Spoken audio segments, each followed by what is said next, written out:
Olá pessoal, tudo bem? O meu nome é Vanessa e hoje a gente vai estudar as grandes navegações e administração colonial.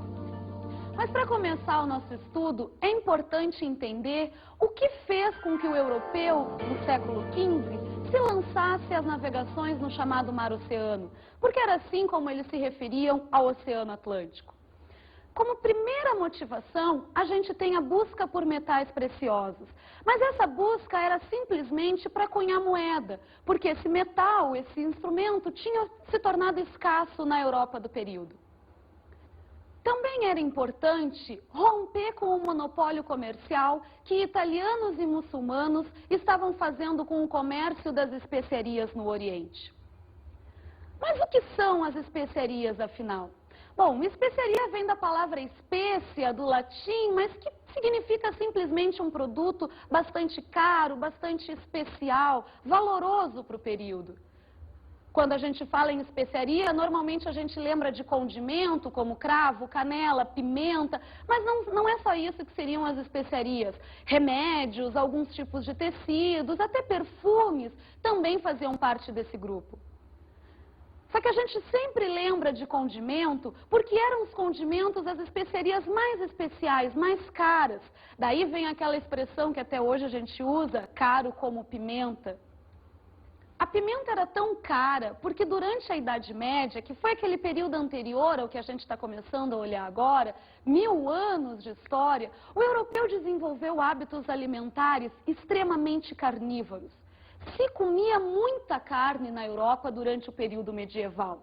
Só que os meios de condicionamento dessa carne eram extremamente precários, normalmente através do uso de sal ou até de fumaça. Enfim, o gosto dessa carne ficava um tanto ruim. E a pimenta, o cravo, a canela vai ser usada exatamente para isso, para disfarçar o gosto, pessoal, de podre da carne que o europeu comia na época. Também é importante, para o início das grandes navegações, a questão religiosa. Hoje, para a gente, isso pode parecer um tanto quanto mentira, mas na época não era, gente. É importante que a gente entenda a visão de mundo do europeu do período. Era importante, sim, levar o cristianismo para outros povos, porque o europeu acreditava que, com isso, ele estava salvando outras almas. Isso vem a partir da Idade Média, quando começa a formação do chamado espírito cruzadístico do europeu. O que é isso? É simplesmente a ideia de salvar, de lutar contra os hereges e transformar esses hereges, na verdade, em cristãos. Essa ideia começou a partir das cruzadas no século XII, quando os europeus foram até onde hoje é o atual Israel, expulsar os invasores muçulmanos daquela região. Nesse contexto, então, a gente pode começar a entender um pouco mais sobre o pensamento desse europeu do século XV. O que era importante na visão de mundo dessas pessoas? O quanto foi difícil para essas pessoas conseguirem enfrentar seus medos, seus mitos, suas crenças em lendas, que hoje a gente acredita e a gente enxerga como lendas, mas eles na época acreditavam como absoluta verdade. Foi muito difícil para os europeus conseguirem romper com todo tipo de cultura que vinha sendo produzida na Idade Média. Mais de 1000 anos de história, afinal de contas, onde a ciência não tinha nenhuma base de experimentação ou de comprovação para ser feita.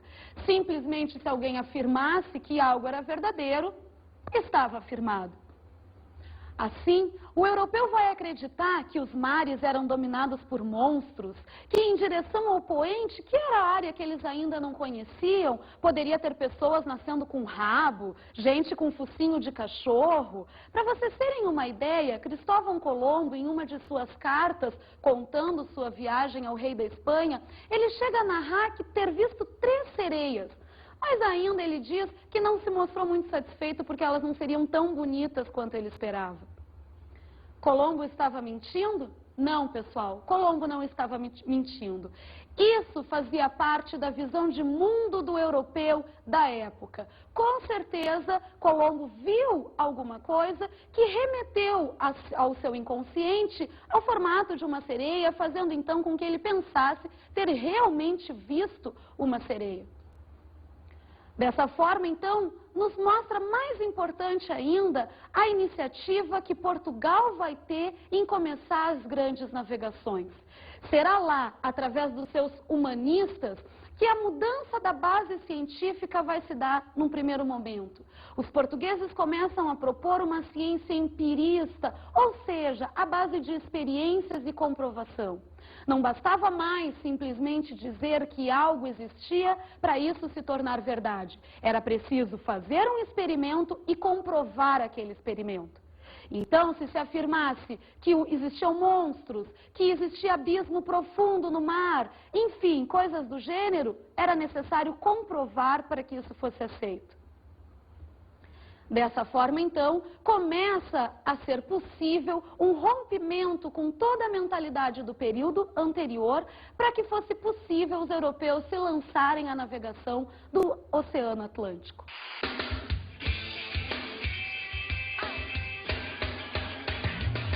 E aquela antiga história que eles falam que os portugueses chegaram ao Brasil porque eles erraram o caminho das Índias, você acha que isso é verdade ou é pura ficção? Eu acho que é verdade, porque quando eles estavam indo para as Índias fazer o comércio, eles erraram e foram para o Brasil. Acho que não convence, não. Acho que é lenda. E você, ainda acredita em bicho-papão? Não acredito, mas eu acredito que naquela época eles podiam acreditar. Você acha que isso é verdade ou é pura ficção? Eu acho que é verdade, porque eles tinham uma rota traçada, só que como eles tinham medo dos monstros, dos mares, essas coisas assim, eles inverteram a ordem deles e por acaso eles acabaram chegando aqui no Brasil, como eles pensaram que estavam indo para as Índias, aqui chama até os caras de índios, essas coisas assim, e chegam. Não sei, não fazia a menor ideia que eles pensavam isso, sei lá, de onde que eles tiraram isso? Eu acho que é mentira, porque já tinham chegado antes no Brasil, antes de 1500. É importante também a gente estudar por que foi Portugal e não Espanha, Inglaterra ou França a primeira potência a se lançar às grandes navegações. A razão inicial para isso seria a precoce centralização de poder que aconteceu em Portugal. Foi lá, pela primeira vez, ainda no século XII, que a gente teve a existência de uma monarquia absolutista, um poder único de um rei sobre todo um território. Isso foi possível a partir da famosa Guerra de Reconquista. No século VII, VIII, começou a invasão dos muçulmanos na Península Ibérica. Essa guerra, então, seria a tentativa de expulsar esses hereges do território europeu. Ou seja, os cristãos tentariam reconquistar o seu território. Foi aí que começou a se formar o famoso Condado Portucalense. Henrique de Borgonha, um nobre francês, teria ido até a Península Ibérica lutar contra os muçulmanos. Você pode se perguntar o que um francês estaria fazendo nessa guerra? Bom, pessoal, aí a gente volta àquela questão do espírito cruzadístico do europeu do período. Henrique de Borgonha, sem dúvida alguma, estava querendo lutar contra os hereges para defender a cristandade.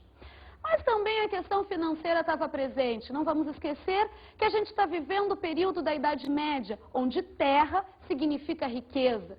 Dessa forma, Henrique também estaria buscando novas aquisições de terra. E ele vai conseguir. Como ele se tornou um poderoso guerreiro, conseguiu diversas vitórias para os cristãos, ele acaba ganhando do rei de Leão esse condado, que era um feudo, na verdade, no início, mas que depois vai ser feita a Guerra de Independência e vai se formar o que hoje a gente conhece como Portugal. Por que isso é importante para as grandes navegações? Porque é fundamental a presença de um rei direcionando esforços, direcionando verba para as grandes navegações, para que fosse possível se lançar à navegação do Oceano Atlântico. Portugal, por se fazer isso antes de qualquer outra nação na Europa, ainda lá no século XII, quando a Europa estava toda dividida em feudos, um poder totalmente descentralizado, é a principal razão que hoje os historiadores encontram pelo seu pioneirismo. Mas também é importante a questão da posição geográfica de Portugal. Portugal está posicionado direto, com acesso direto ao Oceano Atlântico, onde tem correntes marítimas e de ventos muito favoráveis para a sua navegação. Mas durante os séculos XIII e XIV, a gente também vai ter uma razão acontecendo para que ajude Portugal a ser o primeiro país a se lançar aos grandes mares. É o fato dos genoveses terem transformado a cidade de Lisboa em um entreposto comercial. O que é isso? Eles pegavam mercadorias do Oriente, levavam até Lisboa e, a partir dali, revendiam para toda a Europa. Isso fez com que se criasse uma forte burguesia comercial. Essa classe relacionada, ligada ao comércio em Portugal. Outro ponto importante sobre o pioneirismo